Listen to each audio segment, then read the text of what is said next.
மாதா தொலைக்காட்சியின் பிரியமான சகோதர சகோதரிகளே, உங்கள் அனைவருக்கும் எங்கள் நெஞ்சார்ந்த வணக்கம். வாழ்வு தரும் இறை வார்த்தை என்ற இந்த நிகழ்ச்சி வழியாக மீண்டும் உங்களை சந்திப்பதில் பெருமகிழ்ச்சி அடைகின்றோம். எரேமியா இறைவாக்கினர் 20ஆம் அதிகாரம் 9வது வசனத்தில் இவ்வாறு வாசிக்கின்றோம். உம் சொல் என் இதயத்தில் பற்றி எரியும் தீ போல இருக்கின்றது. அது என் எலும்புகளுக்குள் அடைபட்டு கிடக்கின்றது. அதனை அடக்கி வைத்து சோர்ந்து போனேன். இனி என்னால் பொறுத்து கொள்ள முடியாது. ஆண்டவருடைய வார்த்தையை நாம் பெற்றுக்கொண்டால் அதை நாம் அடக்கி வைக்கவே முடியாது. பெற்ற பெருவாழ்வை பிறருடன் பகிர்ந்து கொள்ள வேண்டும். இன்றைக்கு ஆண்டின் பொதுக்காலம் 20ஆம் ஞாயிற்றுக்கிழமைக்கான இறைவாக்கு பகுதிகளை பற்றி சிந்திக்க இருக்கிறோம். இன்றைய முதல் வாசகம் நீதிமொழிகள் நூலிலிருந்து 9ஆம் அதிகாரம் 1 முதல் 6 வரையுள்ள இறைவசனங்கள். இந்த பகுதியின் பின்னணியை பற்றி முதலில் சற்று சிந்திப்போம். நீதிமொழிகள் என்னும் இந்நூல் ஒழுக்கத்தையும் சமயத்தையும் பற்றிய போதனைகளை மக்களுக்கு தருகிறது. நல்வாழ்வு வாழ விரும்பும் எவரும் இந்த புத்தகத்தை படித்து வாழ்வில் மேல்வரி சட்டங்களை எளிதாக கற்றுக்கொள்ளலாம். அந்த வகையில் ஆண்டவரின் ஞானம்தான் எல்லாவற்றும் தலை சிறந்தது. ஆண்டவரை பற்றிய அச்சம் ஞானத்தின் தொடக்கம் என்று முத்தாய்ப்பாய் துவங்கும் இந்த புத்தகம் ஞானத்தின் பல்வேறு தன்மைகளை நமக்கு படம் பிடிக்கிறது.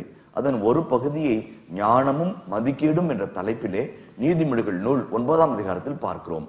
இந்த 9ஆம் அதிகாரத்தின் முதல் 6 வசனங்கள் தான் நமக்கு முதல் வாசகமாக வருகிறது. ஞானத்தை இந்த நூலின் ஆசிரியர் ஒரு பெண்ணாக உருவகப்படுத்துகின்றார். ஞானமுள்ள பெண்ணாக உருவகப்படுத்துகின்றார். அழகான ஒரு வீட்டை கட்டி எழுப்புகின்ற பெண்ணாக உருவகப்படுத்துகின்றார். அதற்கென்று 7 தூண்களை செதுக்கியிருப்பதாகவும் சுட்டி காட்டுகின்றார். அசீரிய பபிலோனிய கலாச்சாரத்தின் பின்னணியில பார்க்கும் பொழுது ஞானத்தின் கடவுள்களுக்கு கோயில்கள் கட்டப்பட்டிருக்கிறது. இந்த கலாச்சாரங்கள் வீடுகள் என்பது கோயில்களாகவும் கோயில்கள் என்பது வீடுகளாகவும் ஒரே வார்த்தையில் பயன்படுத்தப்பட்டது. அந்த ஒரு பின்னணியை நம்ம பார்க்கிறோம். அக்கித்து என்று ஒரு கடவுள் இருக்கிறார், அசீரிய கடவுள். அவருக்கு ஒரு கோயில் கட்டப்படுகிறது. அந்த கோயிலில் 7 தூண்கள் இருக்கிறதை வரலாற்று குறிப்புகள் குறிப்பிட்டு சொல்லுகிறது. இந்த உருவகத்துல கூட அப்படிதான் ஞானப்பெண் வீட்டை கட்டுகிறாள். அந்த வீட்டில் 7 தூண்கள் இருக்கிறது என்று சொல்லப்படுகிறது.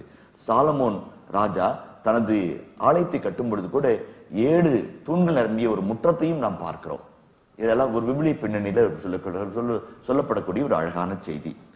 எசையா இறைவாக்கினர் கூட 55ஆம் அதிகாரத்திலே நாம் பார்க்கின்றோம். காசு பணமின்றி திராட்சை ரசமும் பாலும் வாங்குங்கள், கடைசியில முடிப்பாங்க, எனக்கு கவனமாய் செவி கொடுங்கள், நல் உணவை உண்ணுங்கள், கொழுத்ததை உண்டு மகிழுங்கள். இங்க பார்க்கிறோம், திராட்சை ரசமும் அருமையான விருந்தும் ஏற்பாடு செய்யப்படுகின்றது. ஞானத்தின் அடையாளமாக இது சுட்டி காட்டப்படுகின்றது. அதன் தொடர்ச்சியா நம்ம பார்க்கிறோம், அரியா பிள்ளைகளே இங்கு வாருங்கள் என்று மதிக்கேடருக்கு அழைப்பு விடுக்கப்படுகின்றது. வாருங்கள், நான் தரும் உணவை உண்ணுங்கள், நான் கலந்து வைக்கும் திராட்சை ரசத்தையும் பருகுங்கள். ஞானத்தின் அடையாளமாக இருக்கின்றது. அதனுடைய விளைவு என்ன? பேதமையை விட்டு விடுங்கள், அப்பொழுது நீங்கள் வாழ்வீர்கள், உணர்வை அடையும் வழியில் செல்லுங்கள். அதான் ரொம்ப முக்கியமான அந்த லாஸ்ட் வசனம் தான் அந்த ஒரு முழு செய்திக்கும் ஒரு அடிக்கோடிட்டு சொல்வதை போல இருக்கிறது. ஞானத்தின் விருந்து சாதாரண விருந்து கிடையாது, ஞானத்தின் விருந்து. இந்த ஞானத்தின் விருதில் நீங்க பங்கேற்றீங்க அப்படின்னாக்க பேதமையை விட்டொழித்து உணர்வு கொண்ட ஒரு வாழ்க்கை வாழ்வீர்கள். அதான் ஒரு அழகான செய்தி. இந்த அழைப்பு ஒரு சிலருக்கு மட்டுமல்ல, எல்லாருக்கும்.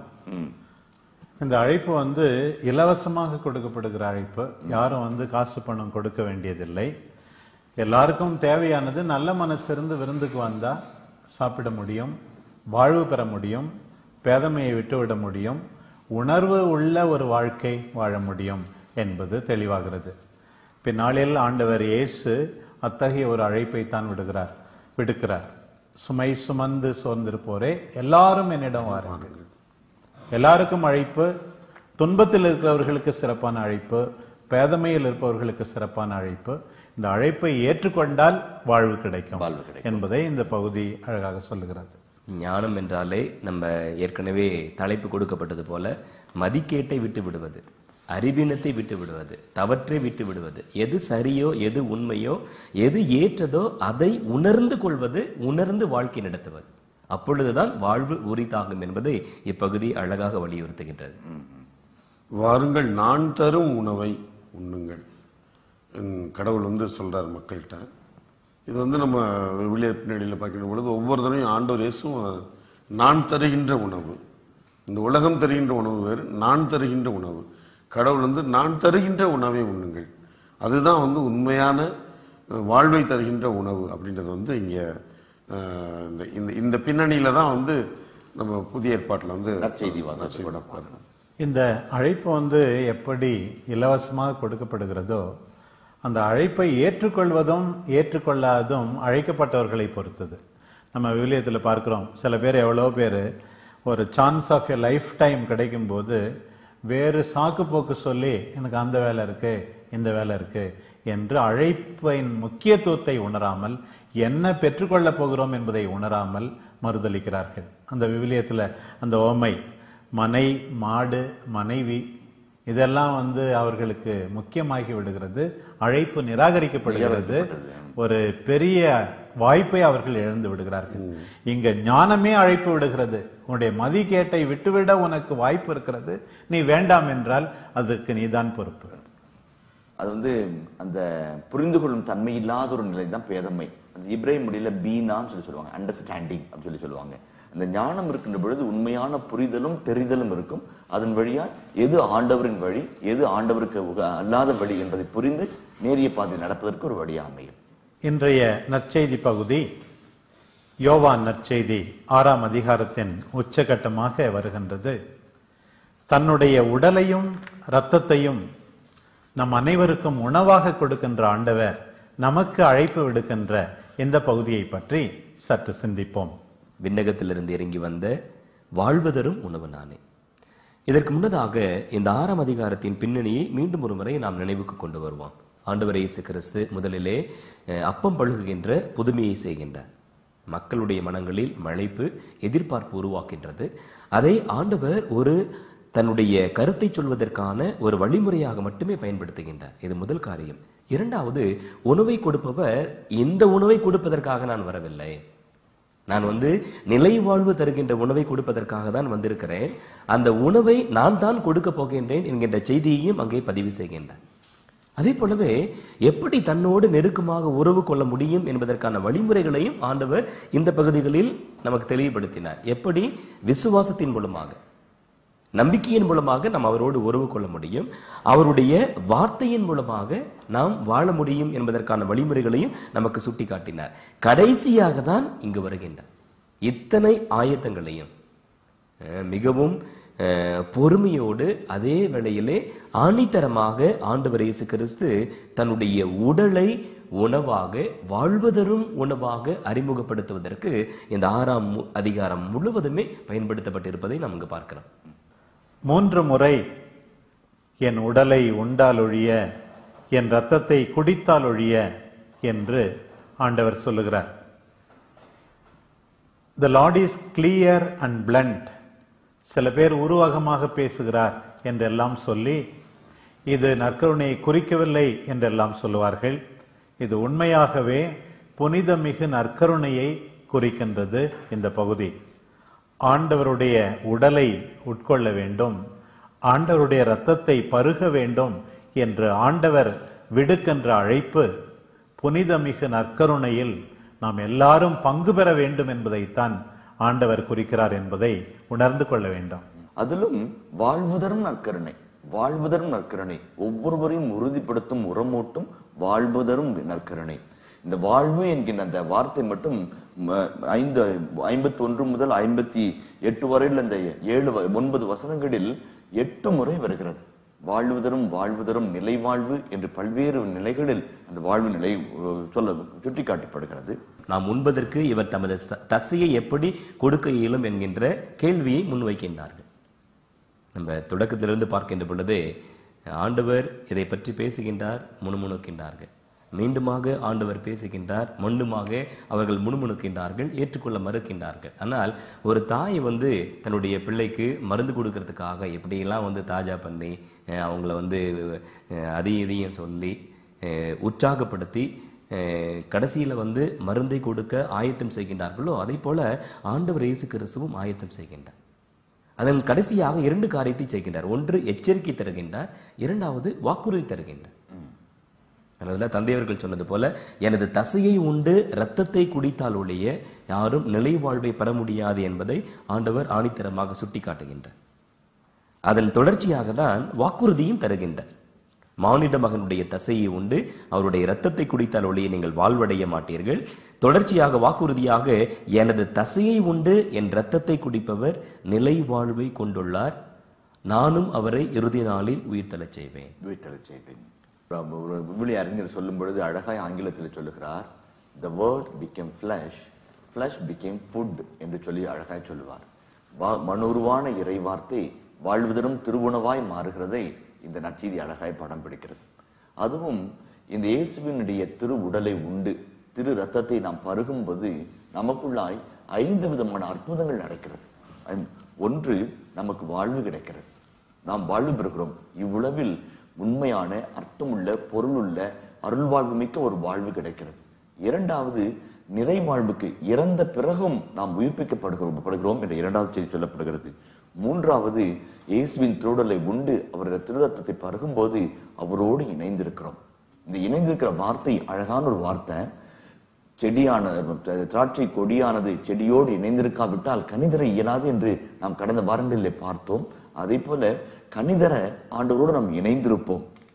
4வது, இறப்பை கடந்தும் வாழ்வோம், இறப்பை கடந்தும் வாழ்வோம் என்கின்ற இந்த அழகான செய்தி நமக்கு பெரிய ஆறுதலை தருகிறது. இயேசுவின் திருவுடல் மீதும் திருரத்தின் மீதும் அளவில்லாத மரியாதையும் வணக்கத்தையும் நம்முள் எழச் செய்கிறது. ஆண்டவரோடு அதிகமாக இணைந்திருக்க ஒரு வாய்ப்பாக நாம் கொண்டாடுகிற நற்கருணை பலியெல்லாம் அமைகிறது. வசீகரம் செய்யப்படாத அப்பத்திலும் ரசத்திலும் நாம் இருக்கிறோம். ஏனென்றால் அது நம்முடைய உழைப்பை வைத்து வாங்கப்பட்டது. ஒரு விதத்தில் பலிப்பீடத்திலே இருப்பது ஆண்டவர் இயேசு மட்டும் அங்கே பலியாகவில்லை. Real body of Christ, mystical body of Christ, திருச்சபையும் ஆண்டவருக்கு ஒப்பு கொடுக்கப்படுகிறது. ஏற்கனவே பலிப்பீடத்தில் நாம் பலியாகின்றோம், ஆண்டவருடைய உடலாகவும் இரத்தமாகவும் மாறுகிறோம். அதை நாம் பெற்றுக்கொள்ளும் போது கொஞ்சம் கொஞ்சமாக ஆண்டவராக நாம் மாற வேண்டும், அவருடைய மனநிலையை பெற்றுக்கொள்ள வேண்டும் என்பதும் தெளிவாகிறது. இதோடு சேர்ந்து இன்னும் ஒரு கருத்து என்னவென்றால், புலன்களை தாண்டி, அறிவியலை தாண்டி, அனுபவத்தை தாண்டி நம்பிக்கையினால் தான் நாம் உண்மையாகவே திவ்ய நற்கருணையை அணுக வேண்டும். அதுதான் நடுப்பூசையில நம்ம சொல்லுகிறோம், மிஸ்டரி ஆஃப் ஃபெய்த். இது விசுவாசத்தின் மறைபொருள் என்று சொல்வதன் அர்த்தம் இதுதான். சாதாரணமாக பார்க்கும்போது, வெளி தோற்றத்தை பார்க்கும்போது நாம் உண்மையாகவே நம்முடைய அறிவால் மட்டும் அதை புரிந்து கொள்ள முடியாது. நம்பிக்கையினுடைய அவசியத்தையும் நாம் உணர்கிறோம். டொமினிக் டேங் அப்படி என்று சைனாவில் ஒரு ஆயர் இருந்தார். 20 ஆண்டுகள் சிறை தண்டனைக்கு உள்ளாக்கப்பட்டார். 20 ஆண்டுகள் பூட்டிய அறை, இருட்டு, மிக குறைந்தபட்ச உடைகள், மிக சொற்பமான உணவு. 20 ஆண்டுகள் எவ்வளவு நாள் இருக்க போகிறோம் என்று தெரியாமல் அவர் சிறையில் அடைத்து விட்டார்கள். 5 ஆண்டுகால சிறை தண்டனை முடித்த பிறகு அந்த அறையை சுத்தம் செய்வதற்காக காவலாளி வந்து சொல்கிறான், ஆயர் அவர்களே, உங்களுக்கு சில மணி நேரங்கள் ஓய்வு கிடைக்கிறது, நீங்கள் பயன்படுத்திக் கொள்ளுங்கள், அதற்குள் உங்கள் அறையை சுத்தம் செய்கிறோம், மீண்டும் இந்த அறைக்குள்ளாக வந்து சிறைப்பட வேண்டும் என்று சொல்கிறார்கள். இந்த குறைந்தபட்ச மணி நேரங்களில் என்ன செய்ய விரும்புகிறீர்கள் என்று சொல்லி காவலாளி கேட்கிறான். ஆயர் அழுத்தம் திருத்தமாய் சொன்ன முதல் வார்த்தை, வாண்ட் டு செலிப்ரேட் மாஸ், திருப்பலி நிறைவேற்ற ஆசைப்படுகிறேன் என்று சொன்னார்.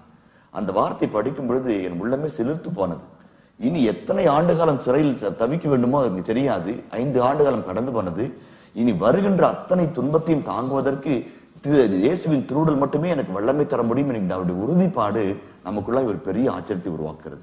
அதுதான், என்னை உண்பவன் என்னால் வாழ்வான். ஒரு விதத்தில் பார்க்கின்ற பொழுது நம்பிக்கையாளர்களுக்கு அவருடைய நம்பிக்கையை ஆழப்படுத்துகின்ற விதத்திலே ஒரு அருமருந்தாக செயல்பட்டிருக்கிறது. இன்னொரு விதத்தில் பார்க்கின்ற பொழுது நம்பிக்கையற்றவர்களுக்கு, நம்ம இத்தாலியில லன்சானோ என்ற இடத்துல ஒரு குருவானவர் நம்பிக்கை குறைவாக அந்த திருப்பலியை நிறைவேற்றுகின்ற பொழுது அந்த பூசை பாத்திரத்தில் இருந்த திராட்சை ரசம் முழுமையாக ஆண்டோடைய இரத்தமாக மாறியது, அந்த அப்பம் முழுமையாக ஆண்டோடைய சதையாக மாறியது என்று இன்றைக்கும் அதை பாதுகாப்பாக வைத்திருக்கிறார்கள். நம்பிக்கை குன்றி இருக்கின்ற பொழுது நமது நம்பிக்கையை ஆழப்படுத்துகின்ற விதத்திலே ஆண்டவரே நேரடியாக நமக்கு தனது பிரசன்னத்தை காட்டி புதுமையை செய்து நமது விசுவாசத்தை ஆழப்படுத்துகின்ற அவருடைய அளவிட முடியாத இரக்கத்தையும் இந்த ஆண்டவருடைய உணவிலே இரத்தத்திலே நாம் பார்க்க முடிகிறது. தனிமையோ அடிமை வாழ்வோ அல்லது சிறை வாழ்வோ அவர்களுக்கு நம்பிக்கையை, தைரியத்தை கொடுத்தது. இயேசுனுடைய இந்த நற்கருணை உடனிருப்பு அவருடைய வாழ்க்கையில் புது தெம்பை கொடுத்தது. அதைத்தான் நம்ம இங்கே பார்க்கிறோம். அதைத்தான் ஆண்டவரும் வாக்குறுதியாக நமக்கு தருகின்றார். எனது தசையை உண்டு என் இரத்தத்தை குடிப்போர் என்னோடு இணைந்திருப்பர், நானும் அவர்களோடு இருப்பேன், என்னால் அவர்கள் வாழ்வர் சொன்ன ஆண்டவர் இப்பொழுதும் வாழ வைத்துக் கொண்டிருக்கின்றார். திருச்சபையின் வரலாற்றிலே நாம் பார்க்கின்றோம், திருச்சபைக்கு இருந்த எதிர்ப்பை போன்று எந்த ஒரு அமைப்பிற்கும் உலகத்தில் எதிர்ப்பு இருந்தது கிடையாது. அத்தனையும் தாண்டி இந்த திருச்சபை உலகின் மனசாட்சியாக ஒரு பெரிய கற்பாறையாக இருக்கின்றது என்றால், உயிராக, உரமாக, உந்து சக்தியாக, பலமாக இருப்பது திவ்ய நற்கருணை என்று சொன்னால் மிகையாக. வந்து வாங்கி உண்டு பருகி பேதமையை ஒழித்து விடுங்கள் என்று சொல்லி ஞானம் அழைப்பு விடுக்கிறது. அந்த ஞானத்தின் உச்சக்கட்ட உணவாக இயேசுவின் திருவுடலையும் பிறத்தை பார்க்க நாம் அழைக்கப்படுவதாக இன்றைய திருவழிபாடு, இறைவார்த்தை வழிபாடு அழைப்பதாக நான் உணர்கிறேன். இந்த உலகத்தின் மிக மேலான ஞானம், மேலான அறிவு இயேசுவின் திருவுடல், உண்மையான ஞானம். அந்த அப்பம் என்பது இறை ஞானத்திற்கு அடையாளமாக இருக்கிறது. பழைய ஏற்பாட்டிலே யூத மரபிலே அந்த மன்னா என்ற உணவை இறைவனின் படிப்பனையாக எடுத்துக்கொண்டார்கள். மன்னா என்பது இன்ஸ்ட்ரக்ஷன்ஸ் ஆஃப் காட் என்று சொல்லி அவர்கள் எடுத்துக்கொண்டார்கள். அந்த வகையில் பார்க்கின்ற பொழுது இறைவனின் மேலான வெளிப்பாடு, ஞானத்தின் வெளிப்பாடு அவருடைய திருவுடல் என்பதையும் நாம் கண்டுகொள்ள வேண்டும். இன்றைய இரண்டாவது வாசகம் எபேசியருக்கு எழுதப்பட்ட திருமுகம் 5ஆம் அதிகாரம் 15 முதல் 20 வரையுள்ள திருவசனங்களை பற்றியது. ஒளி பெற்றவர்களாய் நாம் நடந்து கொள்ள வேண்டும். இந்த குழப்பங்கள் நிறைந்த, பாவம் தலைவிரித்தாடுகின்ற இந்த உலகத்தில் ஆண்டவரில் நம்பிக்கை வைப்பவர்கள் எப்படியெல்லாம் வாழ வேண்டும் என்பதை பவுலடியார் அழகாக படம் பிடித்து காட்டுகிறார். இந்த பகுதியை பற்றி சற்று சிந்திப்போம். இந்த இரண்டாம் வாசகத்தில் பவுலடியாருடைய மனநிலை அழகாக வெளிப்படுகிறதை பார்க்கிறோம். 2 வாரங்களுக்கு முன்பாக உங்களை கெஞ்சி கேட்கிறேன் என்று சொன்னார். அதற்கு அடுத்த வாரத்திலே உங்களை வற்புறுத்தி கூறுகிறேன் என்று சொன்னார். இன்றைக்கு சொல்லும் பொழுது விழிப்பா இருங்கள், கவனமா இருங்கள், அலர்ட்டா இருங்கள், நீங்கள் நடக்க வேண்டிய நடத்தை பற்றி கவனமா இருங்கள் என்று வலியுறுத்தி சொல்லுகின்ற ஒரு வாக்கியமாக இருக்கிறது. அதிலும் குறிப்பாய் நீங்கள் வாழுகின்ற வாழ்க்கை குறித்து கவனமாய் இருங்கள். அந்த எபிரேய மொழியிலே வேஸ் என்று ஆங்கிலத்தில் சொல்லப்பட்ட வார்த்தைக்கு டெரேக் என்று சொல்லுகிறார்கள். கிரேக்க மொழியிலே ஓதோஸ் என்று சொல்லுகிறார்கள். நடத்தை என்பது வாழும் ஒழுக்கத்தை குறித்து காட்டுகிறது. ஒழுக்கம், ஒழுக்கிய நேரிய நடத்தை, அதை குறித்து காட்டுகிறது. பவுல் கிறிஸ்துவ மேல்வரி சட்டங்களை சொன்னாலும் அடிப்படையில் ஒழுக்கத்தை மையப்படுத்தி அடிக்கோடிட்டு சொல்லுவதை இந்த பகுதியிலே நாம் பார்க்கிறோம். உங்கள் நடத்தையை பற்றி நீங்கள் கவனமாயிருங்கள், இந்த நாட்கள் பொல்லாதவை, ஆகவே காலத்தை முற்றும் பயன்படுத்துங்கள், அறிவிலிகளாய் இல்லாமல் ஆண்டுடைய திருவுளம் யாது என புரிந்து கொள்ளுங்கள். ஞானத்தினுடைய பலனே அதுதான். எது சரி எது தவறு, எதை செய்ய வேண்டும் எதை செய்யக்கூடாது என்று அறிந்து புரிந்து செயல்படுவதுதான் ஞானம். அந்த ஞானத்தோடு வாழதான் பவுலடிகளார் அழைப்பு தருகின்றார். அதுவும் இந்த காலகட்டத்தில் நமக்கு இதெல்லாம் மிகப்பெரிய சவால். நம்முடைய நடத்தை மாறுபட்டதாக இருக்க வேண்டாம். உங்கள் மனப்பாங்கு புதுப்பிக்கப்பட வேண்டாம். உங்கள் வாழ்வே அடுத்தவர்களுக்கு சாட்சியாக இருக்க வேண்டும் என்பதில் பவுலடிகளார் மிக தெளிவாக இருக்கின்றார். அதனால்தான் திரும்ப திரும்ப எதையே சுட்டி காட்டுகின்றார். Time last is life last என்று சொல்லுவார்கள். சில பேர் சில சமயத்தில் நினைப்பதுண்டு, மீண்டும் குழந்தையாக பிறந்து கிடைக்கின்ற வாய்ப்புகளை எல்லாம் பயன்படுத்தலாமே. கிடைக்கவே கிடைக்காது. Time last is life last. காலத்தை பயன்படுத்த வேண்டும். எவ்வளவு நேரம் வீணாக விரயமாக்கப்படுகிறது இந்த நாட்களில். குறிப்பாக சில பேர் தொலைக்காட்சி முன் தேவையில்லாத சில நிகழ்ச்சிகளுக்காக செலவழிக்கிற நேரம் கூட உண்மையாகவே மன வருத்தத்துக்குரியது தான். இரண்டாவது, know the will of God, கடவுளின் திருவுள்ளம். புனித பிரான்சிஸ் அசிசியார் படத்துக்கு கீழே அழகாக எழுதப்பட்டிருப்பதை நான் பார்த்திருக்கிறேன் நிறைய இடங்களிலே. Lord, what do you want me to do? ஆண்டவரே, நான் என்ன செய்ய வேண்டும் என்று விரும்புகிறேன் என்று அவர் தன்னையே கேட்டுக்கொண்டாராம். நான் இந்த வேலையை இப்போது செய்வது உமது திருவுளம் தானா? இந்த இடத்துக்கு போவது உமது திருவுளம் தானா? அந்த பாட்டுல கூட வருது இல்லையா, எங்கு செல்ல வேண்டும், என்ன சொல்ல வேண்டும், உன் விருப்பம் இல்லாத இடங்களுக்கு நான் போகக்கூட கூடாது. இப்படியெல்லாம் வாழ தூண்டுவதுதான் உண்மையாகவே நாம் பெறுகின்ற உண்மையான ஞானம்.